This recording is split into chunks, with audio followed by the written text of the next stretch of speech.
For years, South Africans have waited for real accountability. Now, it's finally happening. The ruling ANC, once untouchable, has had its bank accounts frozen and assets seized after losing a court battle over an 85 million rand debt. The shock is spreading fast.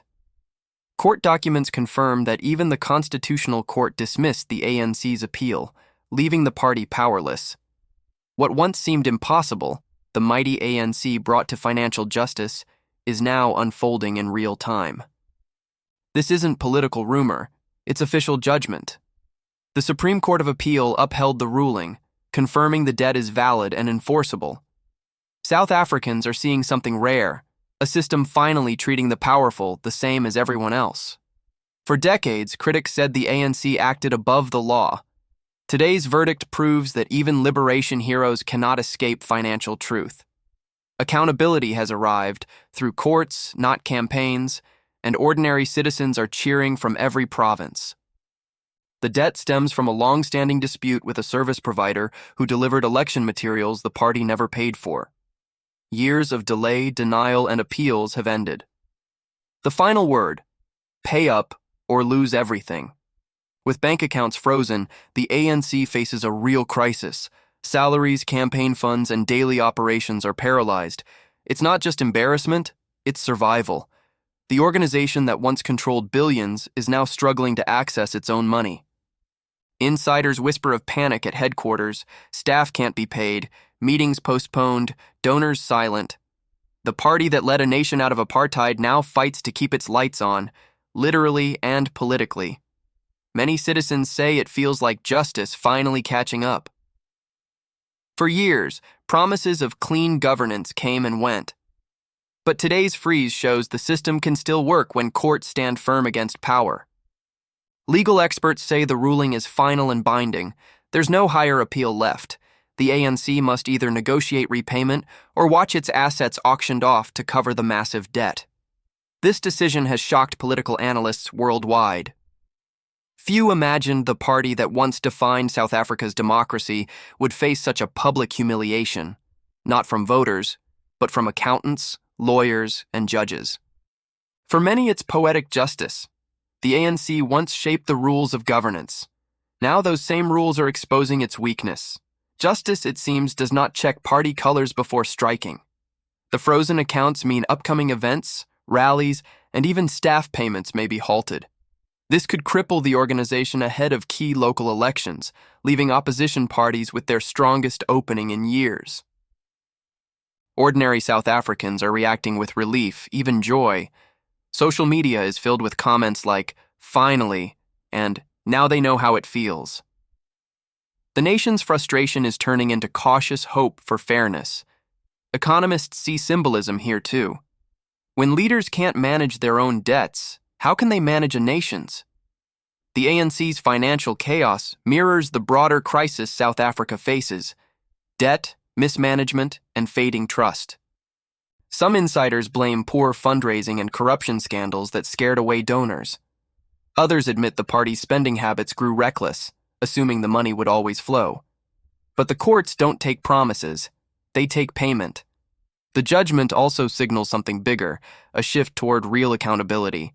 For years, power protected itself with politics. Now, numbers and laws are stripping that shield away. It's the beginning of financial transparency in motion. Opposition leaders call it a victory for ordinary taxpayers. They argue that every unpaid bill by the ruling party reflects years of neglect and arrogance. Now, the same system they ignored has turned against them. Supporters inside the ANC try to downplay the crisis, calling it temporary. But court rulings say otherwise. Until the 85 million rand debt is settled, the freeze stays. No politics can rewrite those numbers. Even international observers are taking note. Headlines abroad describe this as the unraveling of South Africa's dominant party. The story resonates globally, a reminder that accountability is the new currency of leadership. For young South Africans, it's a defining moment. Many grew up knowing only one ruling party. Now they're witnessing its financial collapse, not through elections, but through overdue bills and broken promises. This is more than a money problem, it's a trust problem. When the party of government can't pay its debts, faith in leadership erodes further. The people's patience, already thin, may finally be gone. Community voices say the ruling sends a clear message. No one is untouchable. The same justice system once criticized for favoritism has proven capable of holding even the most powerful accountable. Legal analysts predict further fallout, audits, asset sales, even investigations into past financial mismanagement. The ANC's reputation for control is fading, replaced by headlines of insolvency and failure. For years, opposition parties warned this day would come. Now, they're vindicated. Parliament corridors echo with disbelief as once confident ANC leaders scramble for solutions that may no longer exist. This crisis isn't isolated. Around the world, old political structures are collapsing under debt and distrust. South Africa's moment fits a global pattern, when systems finally confront their own corruption. But unlike global shocks driven by markets, this one feels personal. South Africans have suffered under load shedding, inflation, and job losses. Seeing real justice offers a rare sense of relief. Financial experts say recovery will take years. The ANC may need to sell properties, cut staff, or even restructure as a formal debtor. Political pride can't erase arithmetic. 85 million means 85 million. This moment forces reflection. The same citizens once asked to sacrifice now watch their leaders answer for excess. Accountability, though painful, might be the first step toward rebuilding national trust.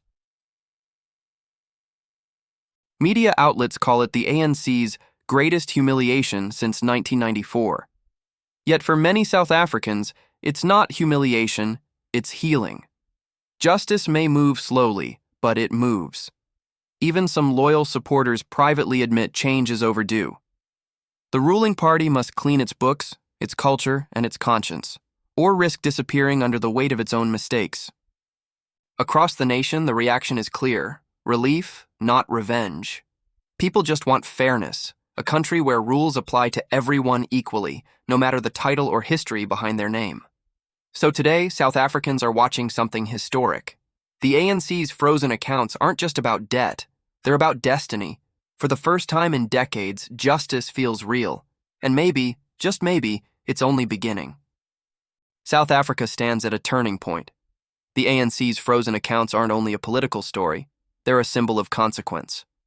Power has met paperwork, and for once, paperwork is winning. Inside Luthuli House, tension thickens. Phones ring unanswered, meetings cancel quietly, and loyal staff whisper about uncertainty. The empire that shaped post-apartheid politics now counts every rand, every receipt, every mistake. Across Parliament, opposition parties sense opportunity. Years of frustration fuel their momentum.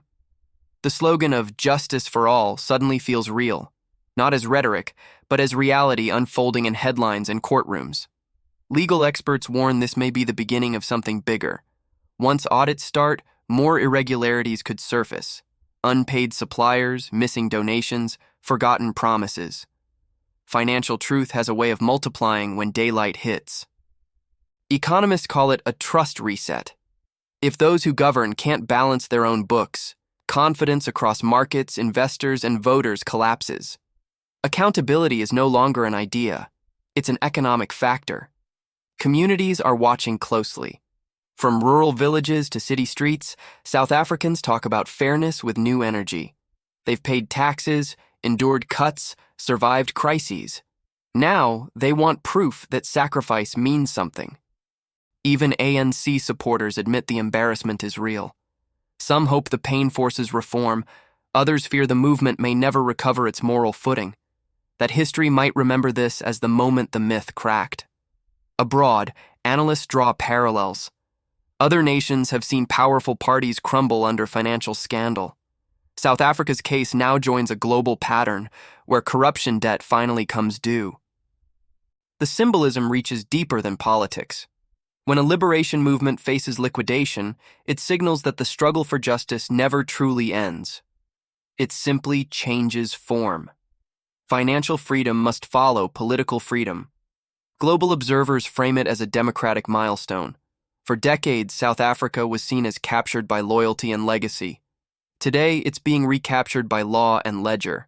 Accountability is becoming the new liberation. Citizens online call this poetic. Memes flood social media. The system finally works. For once, laughter replaces anger. Justice isn't abstract. It's visible, measurable, and frozen in the bank. The coming months will test resolve. Auditors will probe, creditors will wait, and leaders will scramble for control. Whether renewal or ruin follows depends on honesty, something politics often forgets until too late. In the long view, historians may mark this as rebirth, the end of one era, the start of another, where financial truth, not slogans, defines leadership. South Africa may yet rise cleaner than before, because when money stops lying, justice speaks. And when justice speaks, people listen. The ripple effect has begun, not in speeches or slogans, but in the numbers that finally tell the truth.